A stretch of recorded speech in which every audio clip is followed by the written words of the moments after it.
Hello friend, आज कुछ इस टाइप का क्वेश्चन देखते हैं। सर्व समीकरणों का प्रयोग करके निम्न का मान ज्ञात करें। सर्व समीकरणों का प्रयोग करके निम्न का मान ज्ञात करें। लेकिन कितना लोग बच्चा देखते हैं कैसे बना देता है, कैसे बोल रहा है क्या 104 का होल क्यूब, मतलब 104 गुना 104 गुना 104, तीनों को गुना करके जो आता है आंसर ये, लेकिन तरीका गलत है। ठीक है, बोल रहा है सर्व समीकरणों का उपयोग करके। सर्व समीकरणों मतलब कि जो सर्व समीकरण तुम्हारा फॉर्मूला से रिलेटेड है, ठीक है, उसका प्रयोग करके। इसको देखो, हम पहले फार्मूला के आधार पर सेट करते हैं। इसको हम लिख सकते हैं, सॉल्यूशन पहले करते हैं क्या, सॉल्यूशन। ठीक है, 104 को हम लिख सकते हैं क्या, 100 + 4 का होल क्यूब। इस टाइप में लिख सकते हैं ना।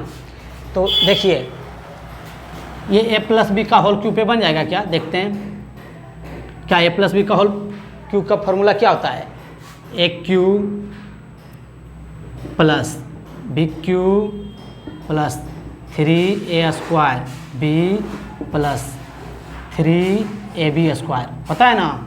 a + b का होल क्यूब का फॉर्मूला आता है। ठीक है, किसका फॉर्मूला आता है, a + b का होल क्यूब का। ठीक है, इस पे बैठाकर देखते हैं, ठीक है, कि मान सही आता है या नहीं। ठीक है, विस्तारित कर लेते हैं।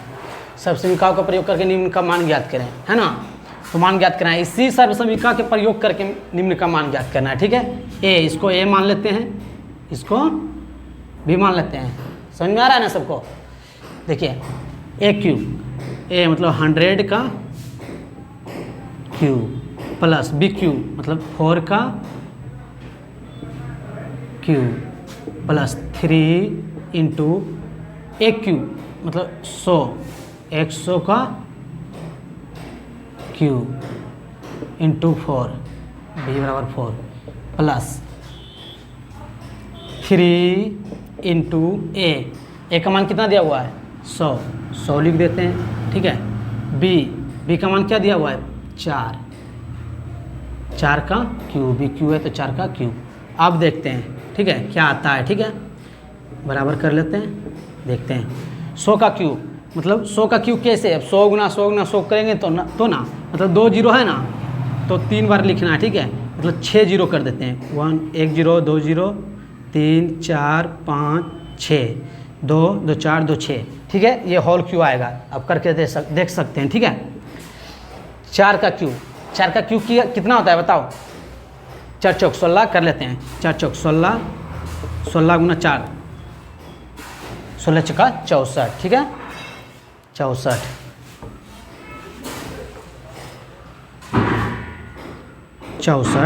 प्लस 100 का क्यूब मतलब 100 दिया हुआ, 2 जीरो और बढ़ा देंगे, है ना, 4 जीरो कर देंगे।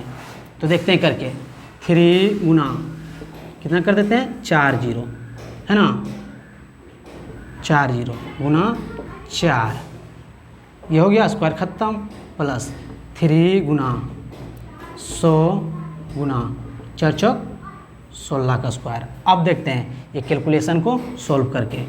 1 पे कितना जीरो है, 6 जीरो, 4 5 6, 2 2 4 2 6 हो गया, प्लस 64। अब गुना करते हैं, देखिए आराम होगा गुना करने में। 4 तिया 12, 12 पे कितना जीरो, 12 पे कितना जीरो, 4 जीरो, 12 पे 4 जीरो प्लस 16 तिया 48 पे कितना जीरो, 2 जीरो, 48 पे 2 जीरो। अब सबको जोड़ देते हैं, जोड़कर जो आएगा आंसर हो जाएगा। ठीक है, जोड़ते हैं। ठीक है, ध्यान दीजिए, जोड़ लेना, यहाँ पे स्पेस नहीं है, हम जोड़ के बता देते हैं। ठीक है, यहाँ पे होगा 1 1 2 4 2 4, ठीक है, 8 6 6 4 8 6 4, ये तुम्हारा राइट आंसर है। 6 4 ये तुम्हारा राइट आंसर है। ठीक है, ये तरीका सही है बनाने का। मैथ रूल पे चलता है बच्चों, बिना रूल का मैथ नहीं है। ठीक है, मैथ नियम से ही चलता है, फॉर्मूला नियम से ही चलता है। ठीक है, फॉर्मूला इसीलिए तो बनाया गया है। ठीक है।